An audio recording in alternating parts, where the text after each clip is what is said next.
Então vamos lá, né? Começar aqui falando dessa proposta do SQL mais GPT-4, né? Esse aqui é o paper, né? Opa. Esse aqui é o paper que traz essa abordagem, né? Test to SQL Empowered by Large Language Models, a Benchmark Evaluation.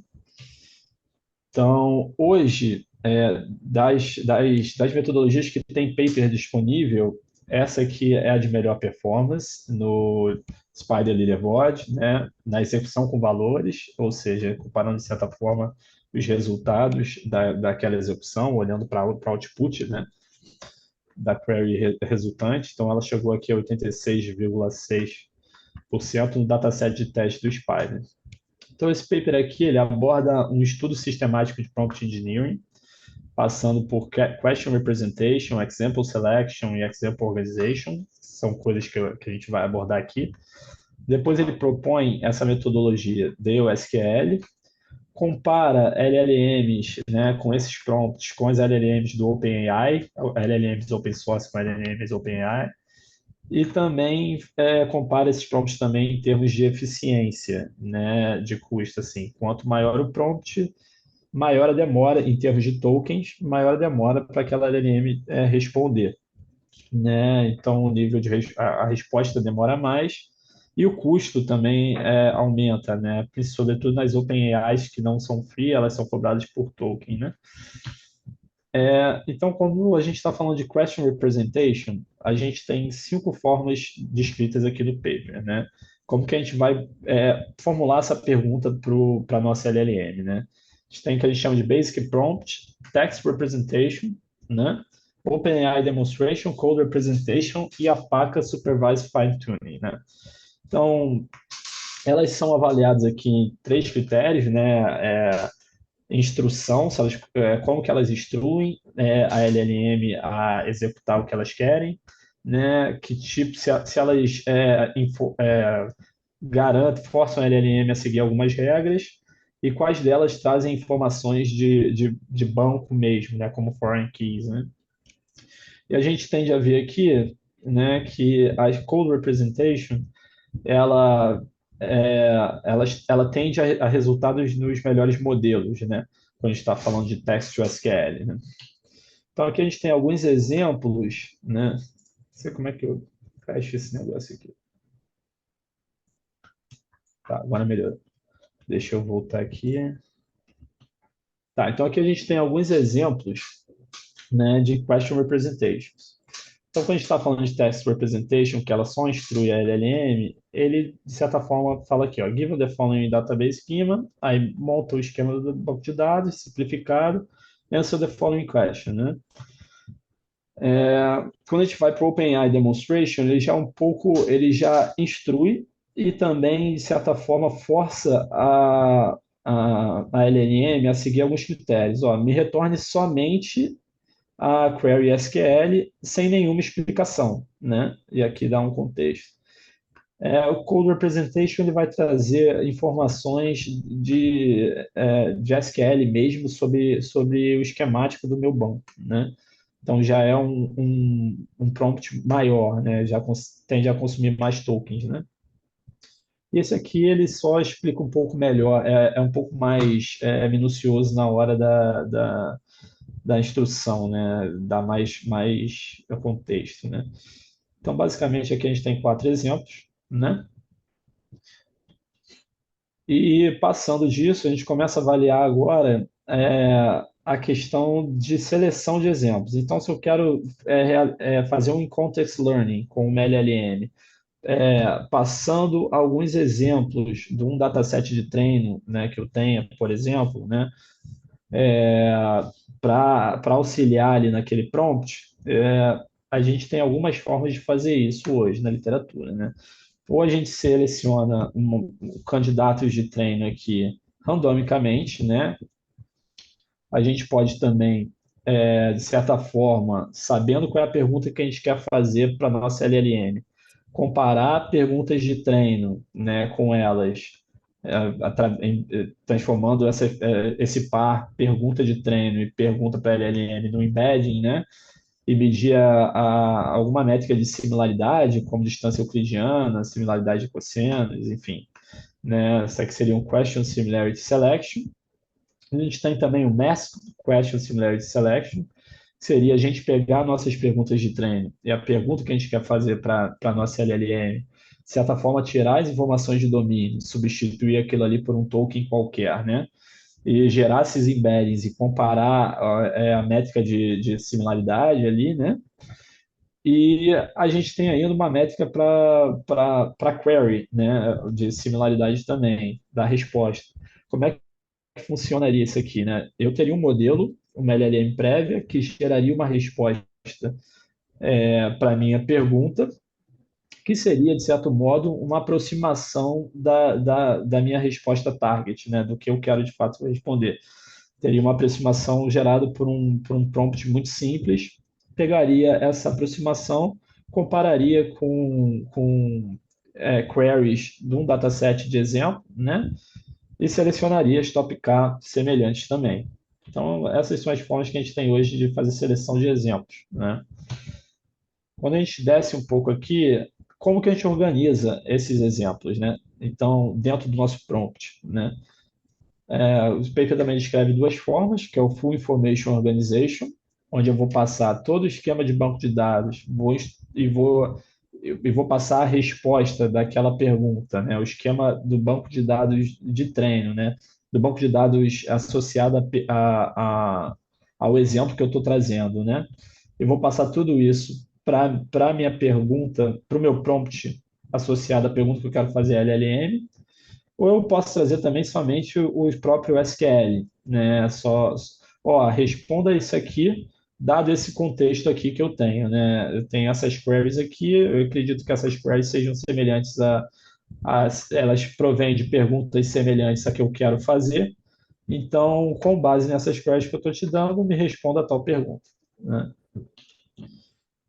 O DOSQL é um framework que se baseia um pouco nesse estudo que a gente fez, né? E ele adota alguns conceitos, né? Ele assume como question representation o code representation, então ele traz, de certa forma, o esquemático mais aprofundado do banco em que a gente está trabalhando, né? Que a gente vai prover para a nossa LLM aí, para a resposta que a gente quer. Como é que ele faz a questão do feature learning, né? Com as seleções de exemplos, né? Então, ele aborda estratégias do Masked Question Similarity e o Query Similarity também, né? Então, aqui ele vai, de certa forma, mascarar palavras que são de domínios específicos das questões de exemplo e do target e comparar, né, esses dois aqui, vai ranqueá-los através de uma medida de similaridade, pode ser a distância euclidiana. Depois ele vai pegar um modelo, vai gerar uma query inicial para o target e vai também comparar essa query com as queries de exemplo que eu tenho, né? E vai definir ali um threshold, né? Para limar todas as todos, todas as questões, né? Todas as queries que forem abaixo desse threshold. Então eu fico ali com um dataset que ele é de certa forma a nível de query, a gente tem um threshold que a gente respeita, e a nível de questão, a gente vai ranqueando as mais similares, né? E o Day Organization, né, seria, de certa forma, eu respeitar eu trazer, de certa forma, o mapeamento de questão SQL, mas trazer somente o contexto do banco, né, para a pergunta que eu quero, de fato, fazer para minha LLM, não para os exemplos que eu estou trazendo, né? Então, isso seria basicamente como que ele monta o prompt no Dale SQL, né? Agora vamos falar um pouco dos experimentos que foram realizados nesse paper aqui, né? Então, de certa forma, ele utilizou os datasets Spider Realistic, né? As LLMs GPT-4, GPT 3.5 Turbo, DaVinci e Vicuna, né? E as métricas são aquelas que o Silvio já mencionou, né? Exact Set Match, onde eu vou componentizar a saída SQL e vou medir ali, componente por componente, o quanto ele está batendo com a query do target, né? Com a minha resposta. E o Execution Accuracy, que eu não vou olhar para a query, mas eu vou olhar para o output da query, né? Eu vou ali ler as respostas e comparar com as respostas do ground truth, né? Da minha query de target. Né? Para o contexto utilizado para as LLMs do OpenAI foi de 4.096 tokens e para as LLMs open source foi de 2.048. Tá? Então, quando a gente começa a analisar os resultados, né, se a gente olha para o Exact Set Match, a gente vê que a adoção do Code Representation, aqui ele está analisando somente a questão de representação de questões, né? Aquele primeiro ponto que a gente colocou, né? Então, quando a gente vê a ideia de colocar código, database, o esquema do banco de dados, de certa forma, ele tornou, nessa métrica aqui específica, que eu vou olhar a query em si, a formulação da query, o GPT-4 teve uma performance muito pior com ele, o GPT-3,5 também, abaixo da média, né? E o DaVinci e o Vicuna ali também, né? Quando eu começo a olhar aqui para o Execution Accuracy, né? A gente já vê que a performance é mais nivelada entre os LLMs, né? De certa forma. Tá, isso aqui a gente está falando de zero shot, não estamos entrando ainda em adição de exemplos, né, ao prompt. Quando a gente começa a falar de seleção de exemplos, né, e aí a gente já está falando um exemplo, 3 exemplos e 5 exemplos aqui, o paper também faz uma comparação das diferentes métricas que a gente apresentou. Question Similarity Selection, Max Question Similarity Selection, Dale Selection e um Upper Limit aqui, né? Que seria um Upper Limit do próprio Dale Selection. O que seria esse Upper Limit? Lembra que no Dale Selection a gente, de certa forma, a gente utiliza um modelo simples para gerar uma aproximação da query de resposta. Então, o upper limit seria o caso da gente saber qual é essa query de resposta. Seria a gente utilizando, de certa forma, o ground truth, né? A target query, né? Já a resposta da LLM, como query de resposta. Então, ele seria, de certa forma, um upper limit aqui para essas avaliações que a gente está fazendo nesse dataset. Então, a gente vê que o Dale Selection ele tende a ter uma performance melhor, né? Quando a gente começa a adicionar exemplos em relação às outras métricas avaliadas aqui. Né? Você vê que a similaridade de query elas tem um ganho significativo, né? Independente da quantidade de exemplos que eu adicione em relação às outras métricas. E a similaridade de questões, na verdade, ela não varia muito em relação ao Mass Question Similarity Selection, né? Fica bem parecido aqui. Só que a gente vê que ter uma similaridade de query maior implica em ter métricas melhores, tanto no exact match quanto no execution accuracy. Então a gente vê aqui que o Dale Selection, de fato, tem métricas melhores que o Mass Question Similarity Selection, e um pouco abaixo do upper limit, né? Afinal, o upper limit é ele utilizando a informação de ground truth, né? Tá, então a gente vê que ele realmente melhora ali o prompt, né, gerando respostas mais adequadas, né? Quando a gente começa a entrar aqui na parte de organização desses prompts, né, e aí a gente está falando o que a gente vai retornar. A gente vai retornar toda a informação para cada exemplo, ou seja, vou trazer o esquemático do banco, vou trazer a pergunta e vou trazer a query de resposta de cada um dos meus exemplos, ou eu vou trazer somente a query SQL, né? Ou o Dale, que ele traz a pergunta e a query SQL, mas ele não traz esquemático do banco aqui nos exemplos, né? Traz somente no contexto da nossa pergunta. Então, quando eu começo a comparar esse aqui, a gente pode ver que no GPT-4, para o Spider, né?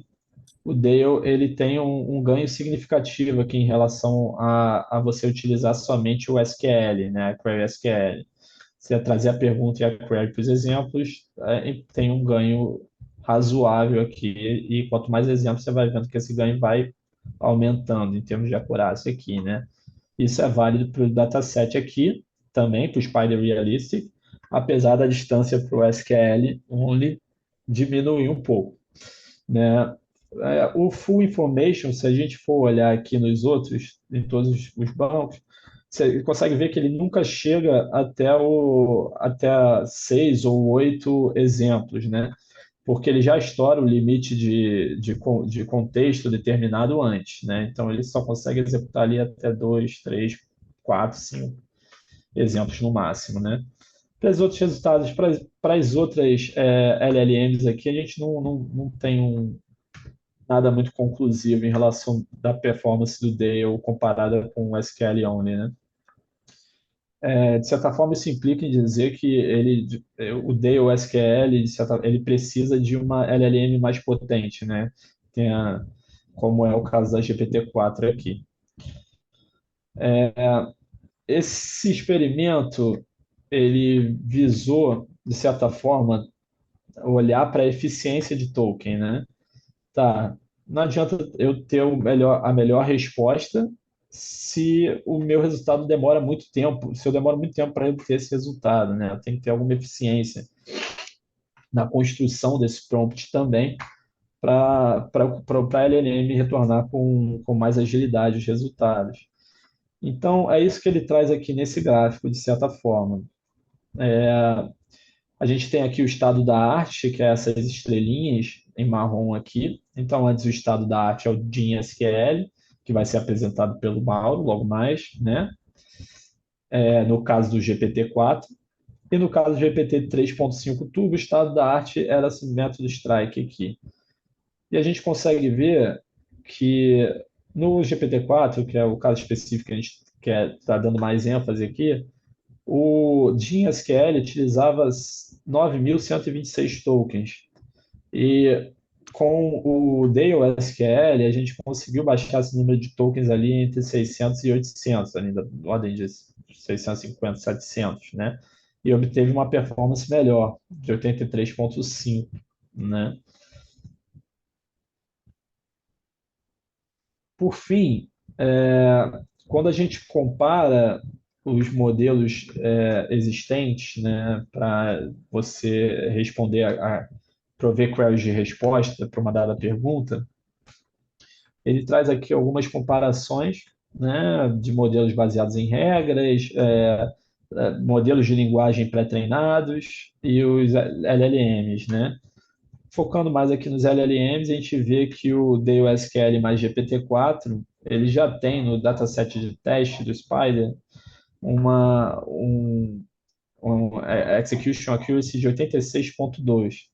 E ele consegue melhorar um pouquinho isso com o mecanismo de self-consistency, que não é explicado no paper, né? Para 86,6.